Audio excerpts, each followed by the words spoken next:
El primer ministro de Trinidad y Tobago, Kate Rowley, anunció nuevas restricciones contra la COVID-19, las que durarán hasta el 23 de mayo próximo. Las mismas están destinadas a frenar el drástico aumento de contagios en esa nación en medio de la advertencia de las autoridades sanitarias de un posible colapso en 10 días del sistema de salud si no se toman medidas adicionales y urgentes para frenar la propagación del mortal virus.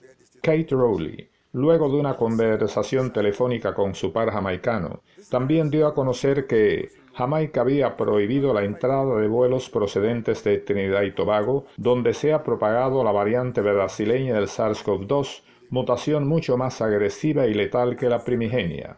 En tanto, en Jamaica, el primer ministro Andrew Holness anunció en el Parlamento la extensión y en algunos casos readecuación de las medidas anti-COVID, las que estarán vigentes hasta el próximo 3 de junio.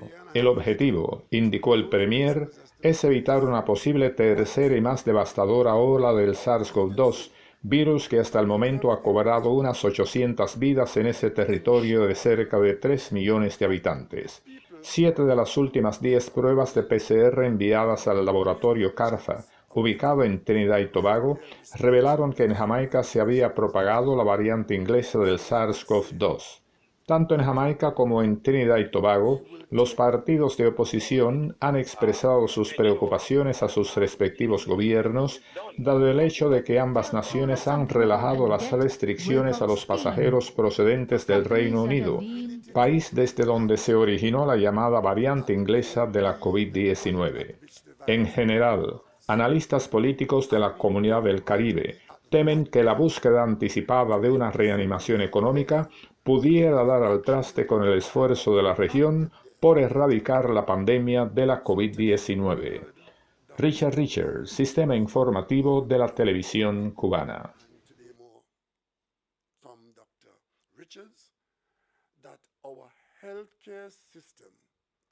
Designed to protect the population is now in danger of being overrun because of the rate of infection that we are experiencing. I think Dr. Richards told us if we are not able to suppress the rate at which things are going now, we have healthcare dedicated to COVID to last us for 10 days insofar as hospital beds are concerned. Those of you who have been following the international news and the national condition would see how quickly you move from a situation of good to bad to woeful very, very quickly. Because that steep curve you're seeing there is almost a geometrical increase. It's not a 2 plus 2 plus 2. It's 2 times 2 times 2 times 4 times 8 times 16 times 32. That's how it goes. And now, nobody in this country, unless, of course, they are prepared to challenge the integrity of Dr. Richards, Dr. Parson and his team, nobody can say that we do not now know that if we don't take certain actions, that in a few days' time, we will be where others have been. We haven't been there yet. We've never been there. If we do not act now to do certain things, given what has been generated through the population, the level of infection and the requirement for healthcare that is demanding, that if we do not act in an attempt to stymie the growth rate, we know where that will lead us. As Prime Minister, I expect that those who will be affected by the action that is required are likely to take the position that they have been personally persecuted, that they have been deprived of opportunities to make money or to hold a job. All that is okay, because that is maybe reasonably so. But that does not in any way respond to the imperative where the options are very limited.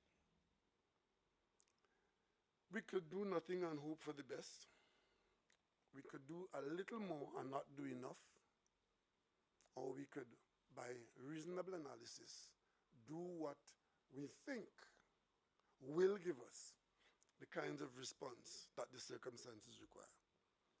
And it's against that background that today, I was mentioning to you a while ago that when I met you on Thursday, I had intended to make the restrictions on Saturday, but I was convinced by the presentations of the health department that taking the action we took last Thursday was required to be taken immediately and not postponed even for a day. Because what is it we're after? We are after, one, the movement of people within the national community. Two, the gathering of people as they move about in the community. Because those two actions are facilitators of the infection rate increase. So it matters not what you are engaged in, but if you are engaged in an activity that facilitates the movement of people or the gathering of people, the government has to see that as an area for restriction. Otherwise, the common sense thing will not be done. And it's against that background that we made the interventions last Thursday to reduce the number of people who are coming out there, all for good reasons at the personal level. Everybody could tell you what is the good reason why they are out and the absolute reason why they are out. But the requirement is that we want you not to come out if you don't have to. Get with the program that if it is not absolutely essential, then please don't come out, because then you become a part of the problem. And if you are engaged in a business that attracts people out or attract them to congregate, then that is also a part of the problem. It is not that I love you any less. It is not that the doctors have become ogres. It is because being responsible for your well-being, this medicine is bitter, and if you don't take it, the wages of this is death for some people. And for all those who put the economy out front, there is nobody in this country who is more concerned about the economy than the Prime Minister of Trinidad and Tobago. But what kind of economy are we going to preserve if the outcome of not intervening now with economic disruption result in economic destruction in the face of a calamitous healthcare system and a large number of people sick and dead and dying? That is the option we face. So I, having sworn to do this job for the people of Trinidad and Tobago, I have absolutely no qualms in doing what has to be done to protect the lives of the people of Trinidad and Tobago. And as I'm doing that, as if that's not hard enough, I'm also required to protect some aspects of the livelihood of the people of Trinidad and Tobago. And for those who spend time describing this as some arbitrariness and some opportunity to be disagreeable or uncooperative, what I will say to you, I hear you, because you are still alive.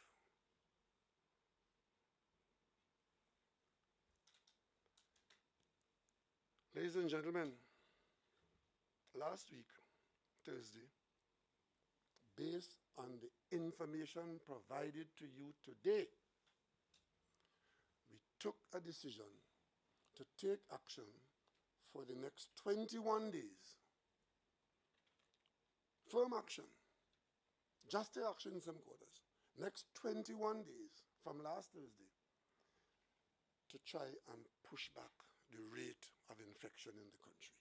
I don't expect that to win me any popularity contest. I don't expect it to bring any happiness to you wherever you are. It will bring pain and suffering, but the outcome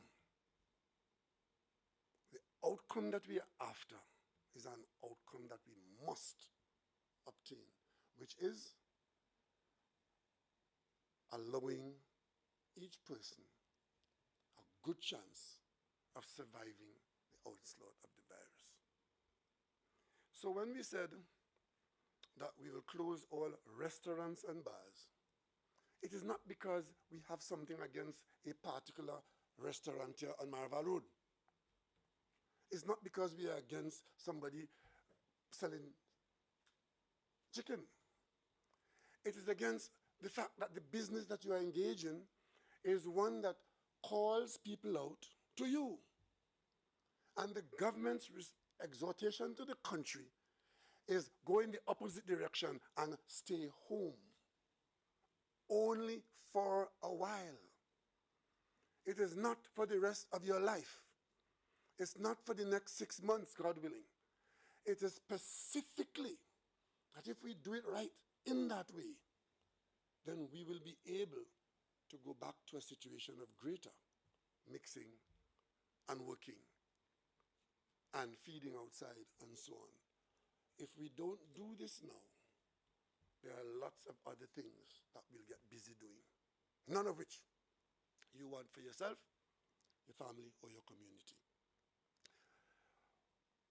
When we close the bars, it's the same reason. I have no hatred for having a beer and talking to your friends by the rum shop. But I have a problem if in so doing it results in congregation in the neighborhood of the rum shop or in smartmanism in trying to beat the regulations behind closed doors and so on and so on and so on, because it reflects itself whether you like it or not. After a good time has been had by all, it reflects itself on that graph, because after you've done what you've done, there's only one place you can go, and that is to the hospital, and hope that you make it there. So these restrictions are required to satisfy the need to respond to the virus, which is do not come out if you don't have to, and do not congregate if you do come out. If the people of Trinidad and Tobago observe those two things, alongside the washing of the hands, the sanitization, and the wearing of the mask, I have every confidence that we will not end up at the place where those graphs are pointing us. And we cannot now say we do not know what that location is if we don't turn those graphs down. Can't say that. And as a decision maker in this country, the ultimate decision maker, you might say, I can only ask you to take actions to turn away from that. So, I would like very much to give you notice that maybe on Wednesday or Thursday, we will do X, Y, Z, and you know exactly what that will do. You know exactly what that will do. Because if I do that, every Tom, Dick, Harry, and his mangy dog will be in town tonight.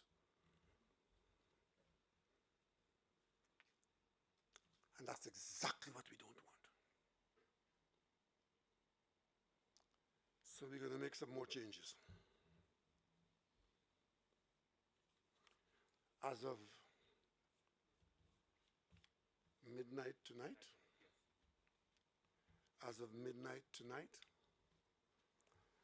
all food service will be discontinued, and that includes itinerant, or what you call street food selling.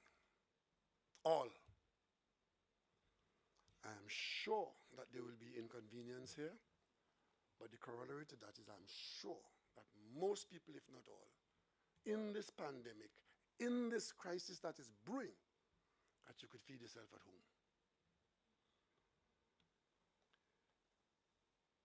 You see, the idea behind closing the restaurants and the bars, as I just explained, I must admit, I did not anticipate the level of replacement for the convenience of those who have been affected by that restriction, resulting in the very thing that we're trying to discourage being encouraged by those actions. And I also refuse to believe that in a pandemic where death is our portion, to accept that we cannot do what has to be done to get by until the 23rd of May.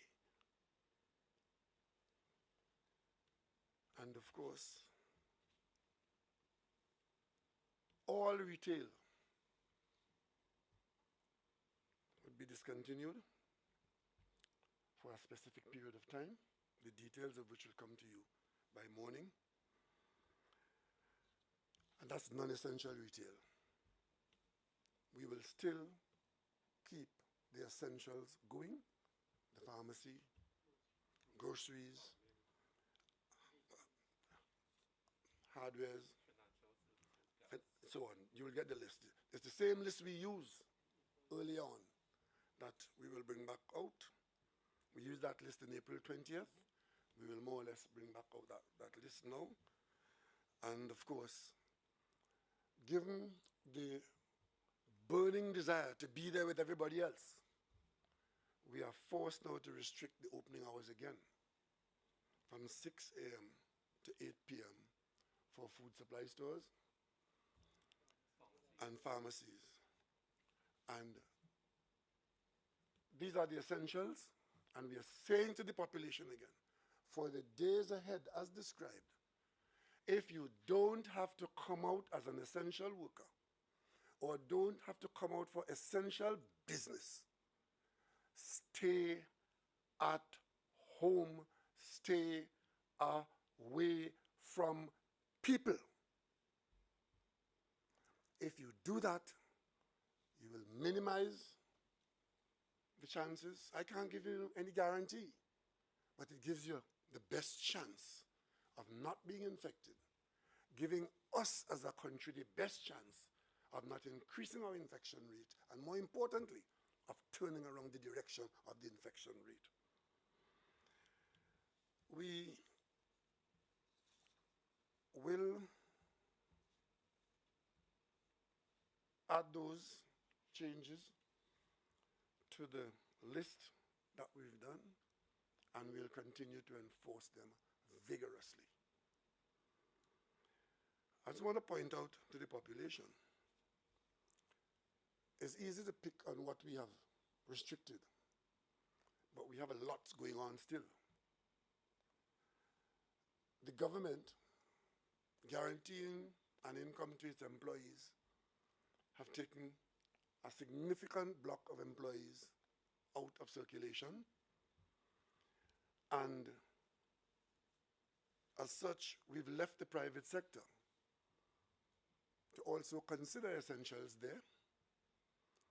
But also, if you do, as we expect you would as responsible people, that you will carry the ones that you have taken off, if only for this short period of time. Make that sacrifice. Stop looking at the dollar. Because if you look at that $1, it may be $1,000 lost later on. Because I'm sure that the losses will be bigger if we get to the point of a collapse of the National Health Service and an overrun by the virus. So the essentials should stay in place.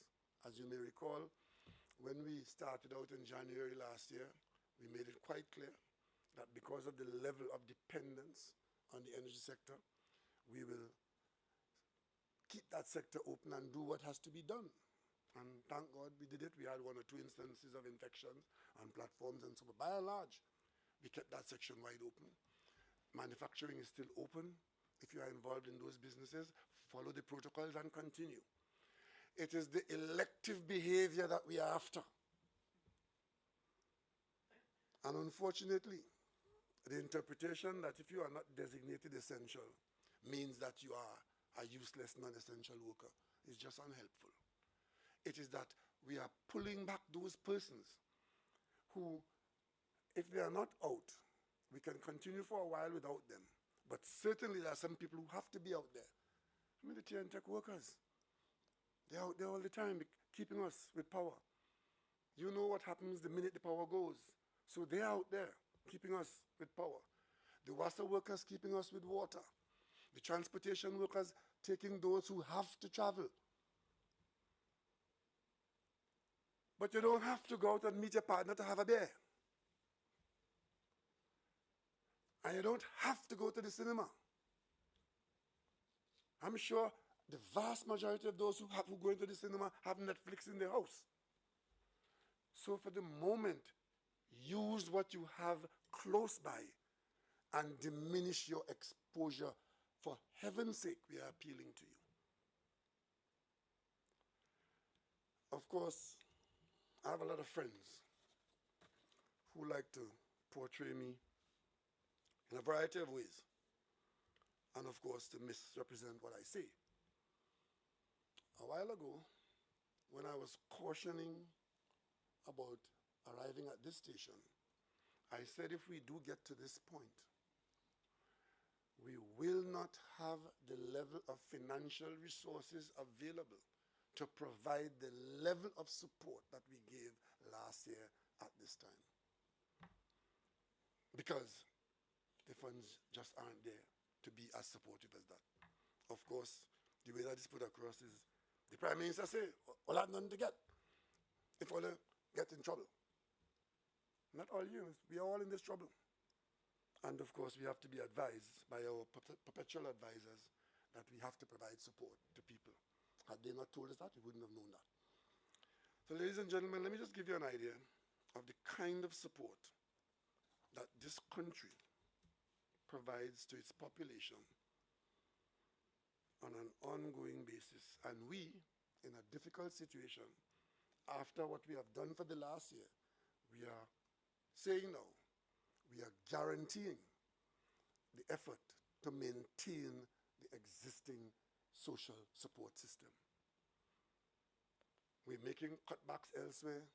We're making rollbacks elsewhere in financing. We're taking pressure elsewhere. We're running up debt elsewhere.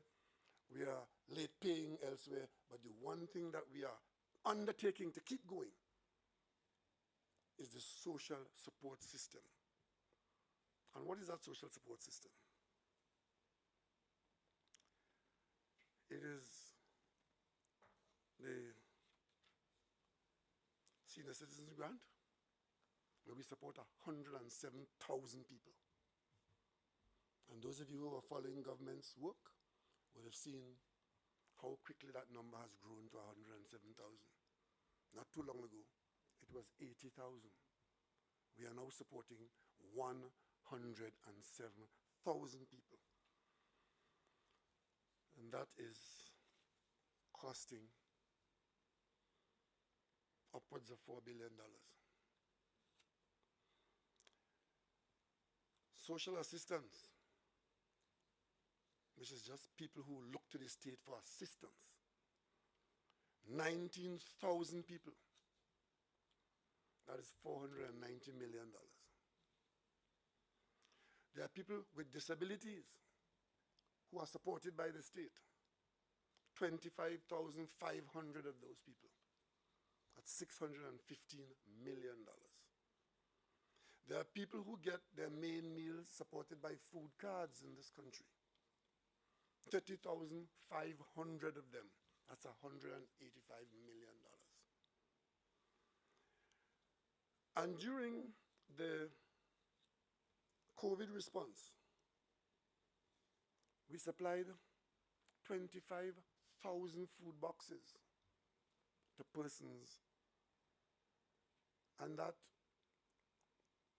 absorbed the food that the farmers would have sold, some of it by contract, to the restaurants that were closed and so on. And of course, if I go to the list from the people who were retrenched terminated or income reduced, we provided $237 million in support to such persons.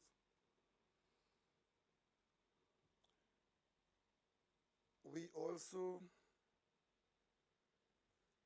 provided support for persons who had applied for senior citizen grant and disability grants, but had not yet been processed.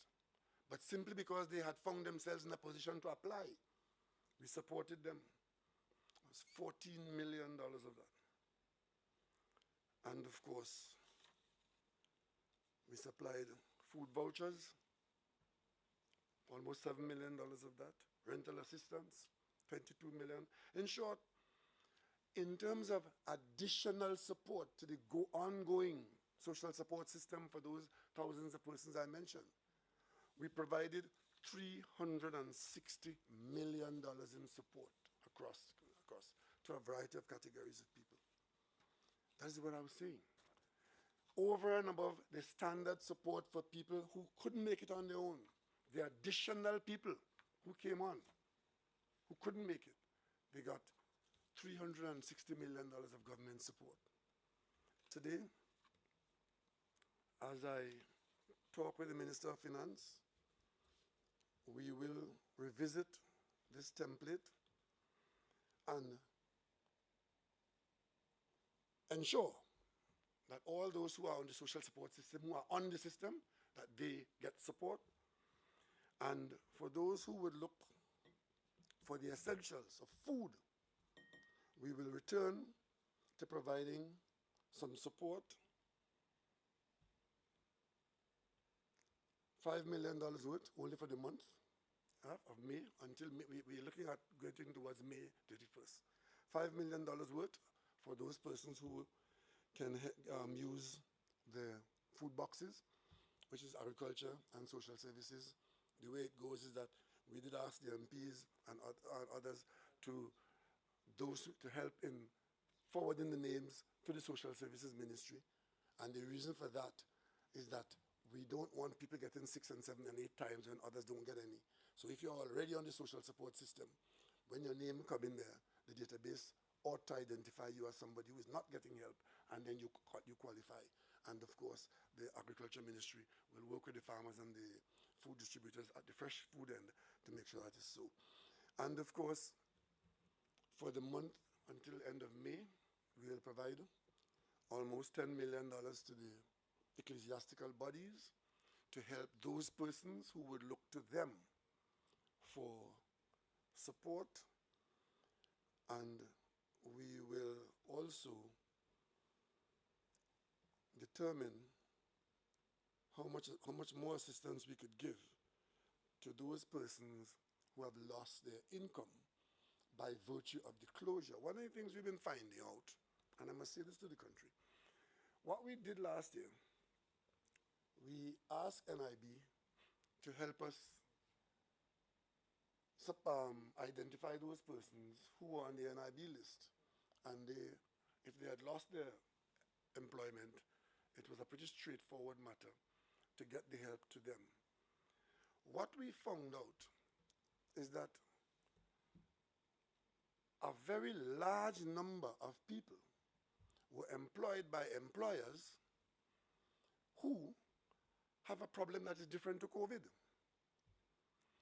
And that problem is that the employees were not being registered for any aspect of state recognition. Not NIS, not taxes, not nothing. So when those workers lost their employment and you try to help them, saying that we come to you through NIB, we discover then that these people were outside of the system in that way, causing problems for the department to try to help. Because if you don't have some parameter to determine who qualifies for the help, you know what's going to happen.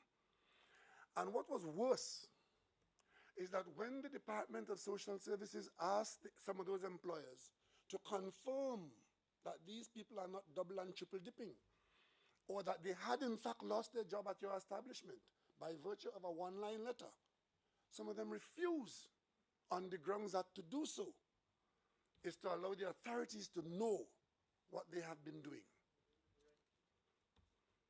And of course, that happens to some of the landlords as well.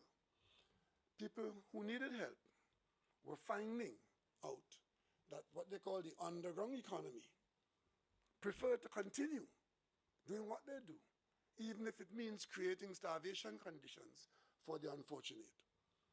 These are some of the issues that would have caused delays, and they are some of the issues that we will have to address going forward. But it's not something that we can address tonight for tomorrow. We will immediately make available somewhere between $40 and $50 million. The Minister of Finance is working on that since last weekend to see what we can do to bring some form of assistance to those who are in greatest need. We are not in a position to replace what has been lost in toto, because some people are behaving as though what has been lost has to be compensated for by somebody. Ladies and gentlemen, in this pandemic, there are going to be losses of quality of life, hopefully for a little while. You have been seeing the losses being reported by the private sector in their various businesses. Take that a bit further. Those losses are going to be reflected in government's revenue, because if the companies are being forced to restrict their production, or the purchasing power of the population has been reduced in any way, the end result of that is that profit overall, except in very few instances, would have been contracted. I saw one of our better companies reporting a 30-odd% reduction in profits, another one reporting 15%. And those are reductions to the shareholders. But the biggest loss in that is the loss of revenue to the government in the form of taxes, which otherwise would have come to the government. So I want you all to consider all of these things when you get on the soapbox, because these are the realities. And to say that the government has thrown the population out, and all the advisors who give us advice for things that we hadn't thought about at all, and had they not raised it, we wouldn't have thought about it. Let me just understand, and let you understand, it is not so at all. This government has gone way beyond what most governments have done in the world. But of course, in Trinidad and Tobago, you take it for granted, and the conversation, just the very conversation is upsetting by its repetition, because it is meant, or it has the effect of giving you the impression that all fall down. All has not fallen down. And we are in a position to keep some things up by doing certain things at the personal, at the familial level. And that's where we are at the moment. And if we do the things that we're being asked to do, we expect, by virtue of the understanding of the experts of the nature of the virus, that maybe by the end of the month or thereabouts, we should be reporting different numbers. On the other hand, if we don't do these things, then the consequences will be dire. Ladies and gentlemen, we have shown that we could do this. We did it last year. And it worked well for us. When we said that Carnival would be cancelled, I said that last year in September. And there were lots of experts telling us what would be the result of that. Yes, the result was we had no Carnival. We had no street marches and so on and so on. But what we had in February was a serious positive response to the virus in February. That was the benefit of cancelling Carnival. We need that kind of benefit now. And I listen to everybody. I respect every point of view. But with respect to the decision making today, the point of view that trumps all others is the point of view of Dr. Marian Richards, who has shown me and has shown you that if we don't move hard now, within 2 weeks, we are going to be where others have been. What you call news from outside. That wouldn't be outside news. That would be the experience that is being enjoyed by the people of Trinidad and Tobago. And that is why I am making these decisions based on the advice and the data provided by those who show me and show you that if we don't take this medicine now, our portion would be unthinkable. We could avoid it, but it's not going to be avoided by doing nothing or by doing some of the things that get published as options. One of the options that I saw was one that says that the government shouldn't make any decision before consulting with them. You're falling off a roof and you consult with who's in